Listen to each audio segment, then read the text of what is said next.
নমস্কার, আমি সুজাতা। আশেপাশে ঘটা বিভিন্ন ঘটনা প্রবাহ এবং চেনা অচেনা বিভিন্ন গল্প আমি বলতে ভালোবাসি আমার এই চ্যানেলে। আজ আমার গল্প জুড়ে একজন নয়, দুজন বিখ্যাত মানুষ আছেন। একজন কিশোর কুমার এবং অন্যজন সুপ্রিয়া দেবী। আমাদের টলিউডের বেনুদি নামে যিনি পরিচিত। 1964 সাল। সুপ্রিয়া দেবী বম্বে গেলেন দূর গগন কি ছাও মে ছবিটির জন্য শুটিং করতে।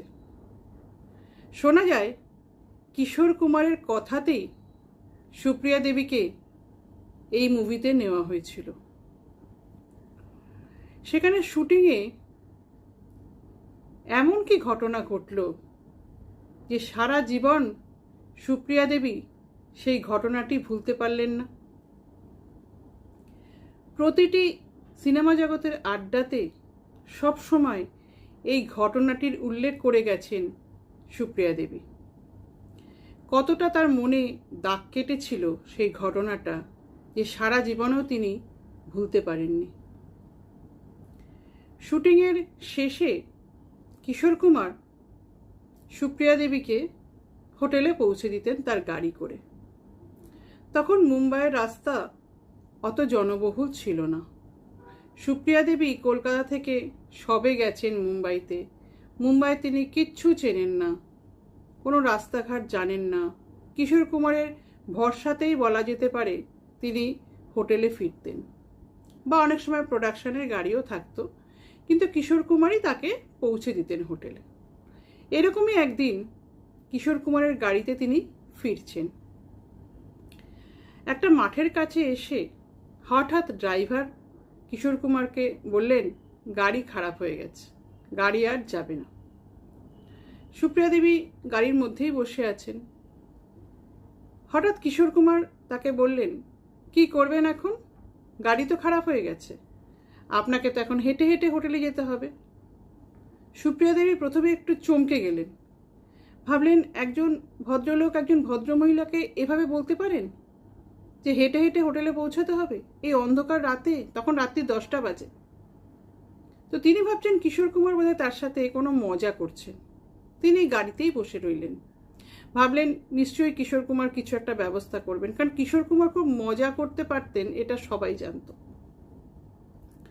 তিনি গাড়িতেই বসে আছেন এবং এই আশা রাখছেন নিশ্চয়ই কিশোর কুমার কিছু ব্যবস্থা করবেন। এবং দূরত্বটা কম ছিল না, হোটেল থেকে যেখানে গাড়িটা খারাপ হয়েছে তার দূরত্বটা খুব কম ছিল না। তো কিশোর কুমার গাড়ি থেকে নেমে এদিক ওদিক কিছুক্ষণ হাঁটাহাঁটি করলেন। করার পর সুপ্রিয়া দেবীকে এসে বললেন, আপনি আমার গাড়ি থেকে নেমে যান, কাছে হোটেল আছে, আপনি হাঁটতে হাঁটতে চলে যান, কিছু করার নেই, আমার গাড়ি খারাপ হয়ে গেছে, এখন আমি কিছু করতে পারবো না, আপনি আমার গাড়ি থেকে নেমে যান। খুব রুডভাবে তিনি কথাটা সুপ্রিয়া দেবীকে বলেছিলেন। তো এমনভাবে বলেছিলেন যে সুপ্রিয়া দেবী সঙ্গে সঙ্গে গাড়ি থেকে নেমে যান এবং হাতে মেকআপ বক্স নিয়ে মাঠের পাশ দিয়ে ওই অন্ধকার রাতে অচেনা রাস্তা দিয়ে সুপ্রিয়া দেবী একা একা হাঁটতে শুরু করেন এবং চোখে তখন জলে ভেসে যাচ্ছে। প্রায় অনেকক্ষণ হাঁটার পর হঠাৎ করে তিনি দেখেন পেছনে একটি হেডলাইটের আলো। তো অচেনা কোনো গাড়িতে তো ওঠা তখন সম্ভব নয়। তিনি ভাবলেন হয়তো কোনো গাড়ি আসছে। তিনি দেখলেন পাশ দিয়ে কিশোর কুমারের গাড়িই যাচ্ছে এবং কিশোর কুমার সেই গাড়িতে একবারও সুপ্রিয়া দেবীকে বলছেন না যে উঠে আসুন, গাড়ি ঠিক হয়ে গেছে। তিনি সুপ্রিয়া দেবীকে বলছেন যে হাঁটুন হাঁটুন, আপনি বর্মা থেকে হেঁটে কলকাতায় এসেছিলেন না, তা আপনার জন্য তো এইটুকুনি হাঁটা কোনো ব্যাপারই না, হাঁটুন হাঁটুন, হাঁটতে হাঁটতে আপনি হোটেল পৌঁছে যান। এই ব্যবহারটার পর সুপ্রিয়া দেবী প্রচণ্ডভাবে ভেঙে পড়েন। তিনি ওইটুকু রাস্তা হেঁটে হোটেলে যাওয়ার ক্ষমতাটুকুও বোধহয় হারিয়ে ফেলেছিলেন এবং সুপ্রিয়া দেবীকে একা ফেলে কিশোর কুমার গাড়ি নিয়ে বেরিয়ে যান ওই অন্ধকার রাতে। সুপ্রিয়া দেবী অনেক কষ্টে সেদিনকে হোটেলে পৌঁছেছিলেন এবং তিনি এতটাই ভেঙে পড়েছিলেন যে কিশোর কুমারও পরে বুঝেছিলেন যে তার এই মজাটা অনেক বাড়াবাড়ি রকমের মজা হয়ে গেছে। সেদিনকে সুপ্রিয়া দেবীর যে কোনো রকম দুর্ঘটনা ঘটতে পারত, যে কোনো রকম বিপদের তিনি শিকার হতে পারতেন। তিনি তো মুম্বাইতে এসেছিলেন কিশোর কুমারের ভরসাতেই, তাহলে তার হাতটা এভাবে মাঝপথে কিশোর কুমার ছেড়ে দিলেন আর এত রুড ব্যবহার করলেন। তিনি যেন কিছুতেই কিশোর কুমারকে এরপরে ক্ষমা করতে পারেননি। যতবারই আড্ডাতে গল্পে এসছে এই ঘটনার উল্লেখ বেনুদি সব সময় করেছেন। শোনা যায় তার পরের দিন কিশোর কুমার তার কাছে ক্ষমা চাইলেও এই দুর্ব্যবহারটা বা এই অপমানটা এতটাই মারাত্মক ছিল যে বেনুদি সারা জীবনেও কিশোর কুমারকে ক্ষমা করতে পারেননি। বোধহয় সত্যি এটা ক্ষমার অযোগ্যই একটা অপরাধ ছিল।